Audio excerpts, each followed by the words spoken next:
Hey everybody, Kyle Goth here from goatfilmreviews.com and the Goat Film Reviews YouTube channel, and I've got my quick reaction, my first thoughts on what might just be my new favorite movie of the year.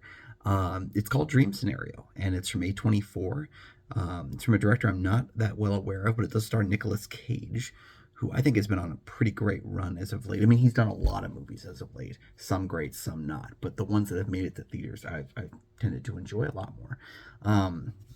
It also features performances by Michael Cera, Tim Meadows, a number of other familiar faces, but basically follows Nicolas Cage's character. He plays a biology professor who starts showing up in people's dreams, and he's not really doing anything. He's just observing, waving, smiling, and he becomes this kind of cultural icon that, you know, and fame for the first time in his life. And then the dreams start to take a distinctly horrific turn.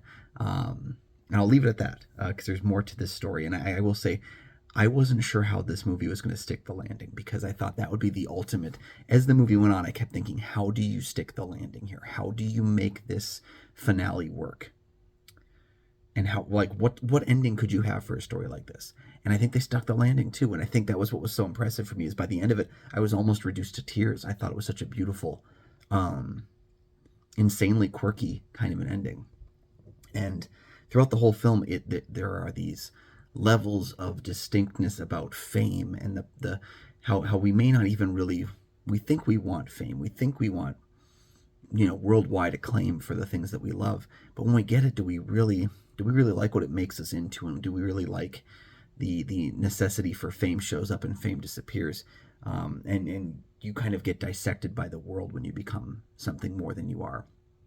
And I thought its ruminations on that, on the social media craze, on accidental popularity, which is something that happens quite a bit when someone takes a video of you on TikTok and then you become this sensation, and then people feel the need to find your worst moments and start to unveil them. And I think it's kind of that cycle. People become popular, people disappear.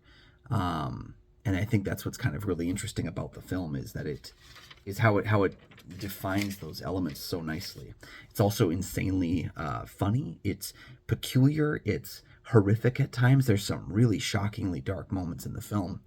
And I think it really embraces its concept. Every time I kept thinking to myself, you know what would be great is if they use this concept to ask this question. And then they did. And I said, yeah, but if you don't do this, you're really missing out on the chance of like exploring this concept further. And then they did it. And I felt like every single time I thought, you know, it'd be great, then they made it great. And that was what, again, surprised me, was the screenplay was incredibly smart and wicked and charming at times. And Nicolas Cage is kind of playing the character as this dullard, boring guy. I mean, that's the character himself, is that he's boring, and yet he's become popular by this random happenstance. So he's being invited to get-togethers that he didn't think he was cool enough to be a part of. And throughout the film, it just continued to surprise me. And I think there was a number of elements where I thought, well, they're not going to do this, and they did. And they're not going to do this, and they did. And they kept going against type as to what I expected the film to be, which, again, just had me on the edge of my seat the whole time. I cannot recommend Dream Scenario enough. I think it's probably going to be maybe my first 5-star rating of the year.